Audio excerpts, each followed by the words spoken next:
going to cover 4 sweeps now from the deep half guard position. There are dozens and dozens of them, but these are 4 that are probably reasonably good starters for you in the deep half.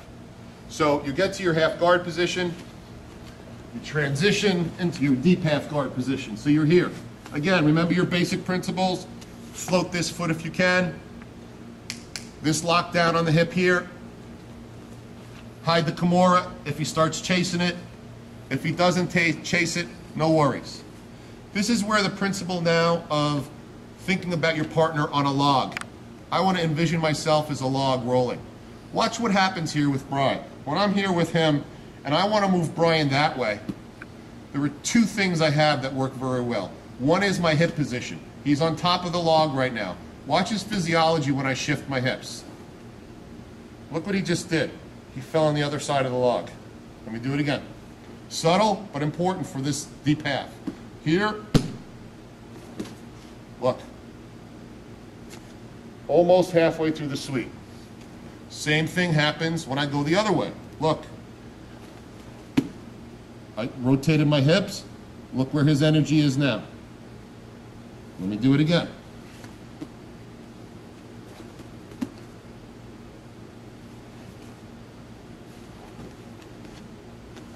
Okay? Important principle for these sweeps. So here I am, Bry's here. I get my front foot in.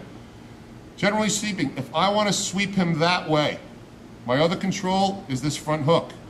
It comes underneath because as I shift my hips, I also start to push with this hook. So this hand is pulling down on his hip, my hips are switching, and I'm extending this leg, which is keeping him back.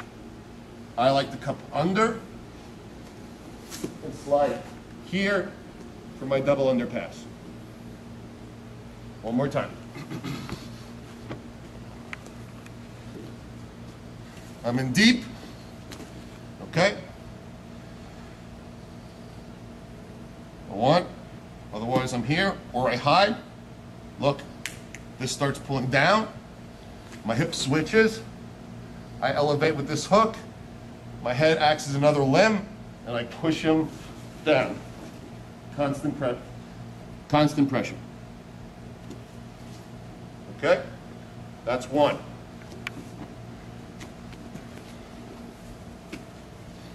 Second one.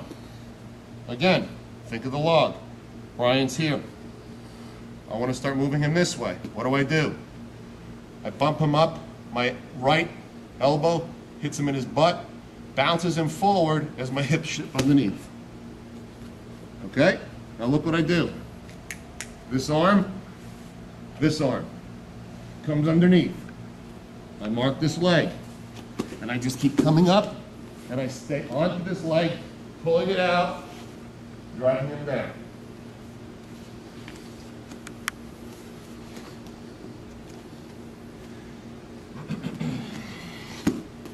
Here, feed, hook, elevated.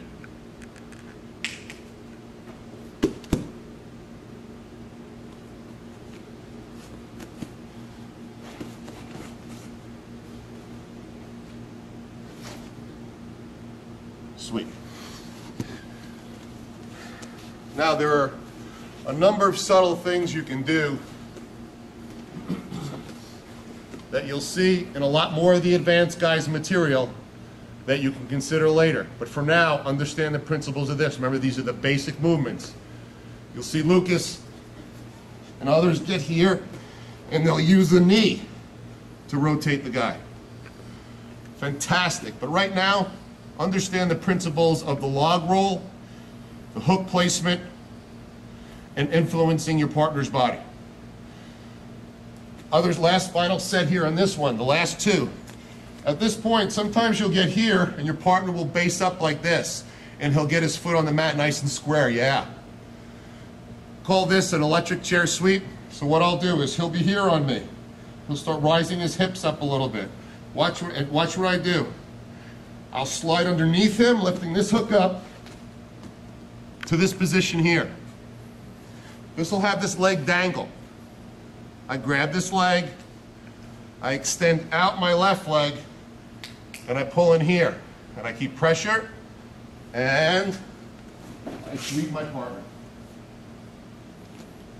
to this position. Again, let me show you. This is a sweep to consider if he moves his leg inside. So if you get to here, yeah, and you're not able to get here, right, this will happen sometimes. He'll do this to you. Don't worry about it. Look. 1, 2. Sometimes he'll be really strong and he'll base, and you can't get this sweep. Don't worry about that. With this leg, bounce him forward. As you bounce him forward, he's going to try and come back. As he comes back, you use his momentum against him. And you come up with your sweep.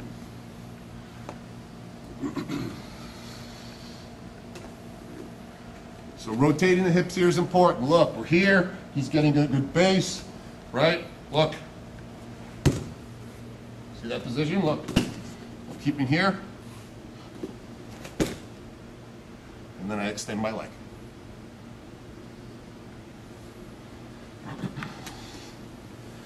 Okay, so you've got your front sweep, your back sweep, your electric chair sweep on those. Okay, so we just finished the electric chair sweep. Now, I'm going to go back to that deep half, classic deep half Bryce here. He's stretched out. Now, when I'm here, look, I have him elevated. Always the basic principles, very important. I want to take out the kimono here. Liberate the kimono. Watch what I do. I pass it to the right hand here.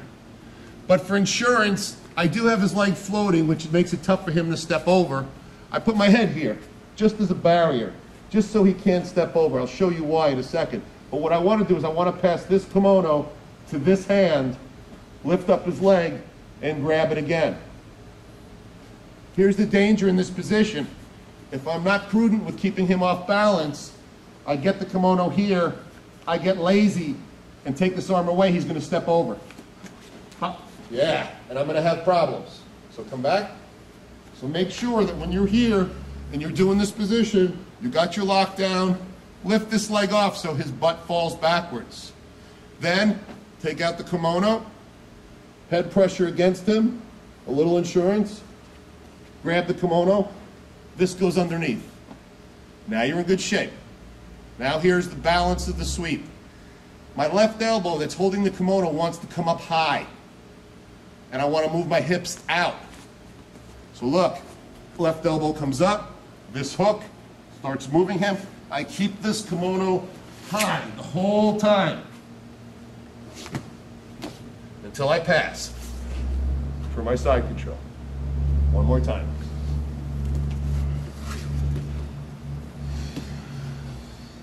Okay, I'm in my deep. Basics again. Elevate. Kimono out. Shift your hips a little so he falls backwards. If he falls backwards, it's more difficult for him to step over. My insurance policy when I release this right arm is my head against him. Pass. Pass. Don't be afraid to use this leg in order to get it, because sometimes you'll pass here and you'll get stuck. Watch. Whoop. Elbow up, hook up, hip out, and keep the pressure. And over. Okay? Kimono sweep.